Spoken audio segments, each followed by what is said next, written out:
So everybody, we just got back from a trip from Pereira, Colombia, and on our way back, even though they have a relatively new but small international airport, right when you got past security, to our surprise, there was a priority pass lounge. So in this video, let's review the Sala VIP Quimbaya in Pereira Airport. Let's get into it.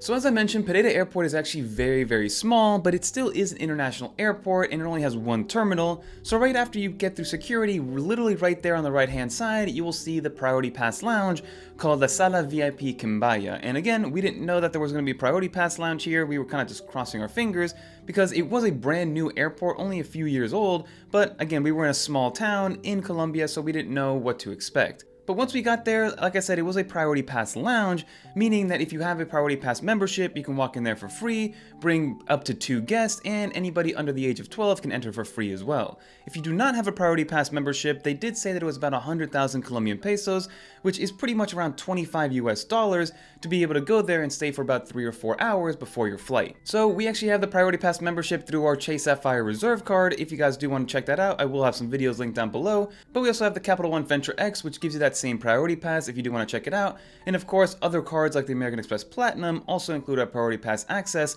for these types of lounges internationally and domestically. So as we were checking in, I did ask how old the Priority Pass lounge was, and it was only about 2 years old, so it was very new and it had everything that you would need. Keep in mind, we were in Pereira, Colombia, so this isn't some huge bustling city. This isn't a Miami or an LA or a JFK, but again, it had everything that you needed. It was comfortable, it was nice and clean, it had food, it had TVs, it had Wi-Fi, it had air conditioning, which is something that, again, we take for granted here in the United States. But to give you guys an overall review of what to expect if you do end up going to Colombia and end up at the Pereira airport, as I said, it will be a lounge that you want to take advantage of. So it is on the second floor overlooking the entire terminal, so you are able to see not only all the different terminal gates, but also outside of the terminal to see all these planes coming in and out, which is a great sight to see. As you walk up the stairs or up the elevator, there is an open area of a bunch of different seats, whether it's couches, tables, single seats, with a bunch of outlets as well, so if you want to get some work done. It was very quiet, and when we were there, it was relatively empty, but I was talking to some of the people there, and it does get crowded from time to time. There is a big conference room as well, so if you do have to get some actual work done and you want to close yourself off, you can take that conference room if it's empty, or you can reserve it if you're there for a decent amount of time, and it's already taken up. Like I said, the Wi-Fi is included in there, and it does have about 30 to 40 megabyte download speeds and up to 15 upload speeds, which is more than enough to watch videos, get some work done, upload any other documents that you need as well. And then if you flip around the back, there's a little bit of a hallway or a corridor there that does take you to the food section and some other seating areas. So on the right hand side, you do see that there is a full bar.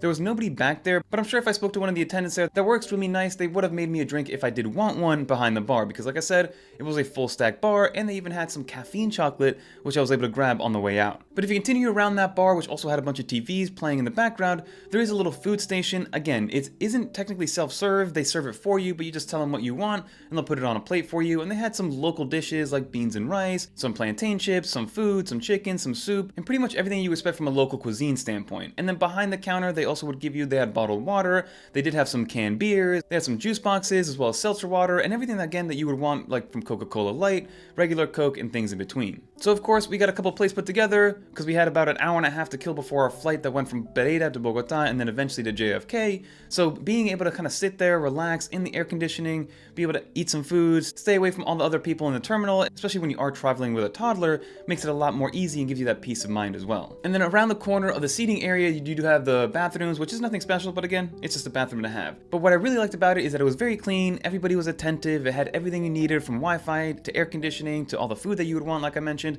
So being able to kind of rest and relax there before your flight, before our about 8-hour journey with a toddler into the nighttime, was a great way to kind of level set and get ready for the trip that we were about to take. But that is the entire Sala VIP Quimbaya. Like I mentioned, everything that you would want out of a lounge. It was a pleasant surprise that it was there. Because we had priority passes, we got in there for absolutely free, both my wife and I and our daughter. And honestly, if we didn't have the priority pass membership, I would have anteed up the 100,000 pesos, which again was about $25 for myself and my wife to sit there for about an hour and a half to be able to enjoy that time and kind of just rest and relax before we got ready to go. But that will do for my review. Overall, I would give it 4, maybe 4.5 stars out of 5 because like I said, it had everything that you wanted. Now it wasn't extravagant, it wasn't kind of over the top or anything like that, but it is nice to know that it was there even though it was a small airport overall. But that'll do for my lounge review. Let me know in the comment down below if you guys want to see more stuff like this, because I do end up going to all the different lounges. We did recently review the Chase Sapphire Lounge. If you guys want to check that one out from JFK, I'll link that one down below. And like I mentioned, the way that we got into this is via the Chase Sapphire Reserve card, which gives you a complimentary Priority Pass membership because of the annual fee.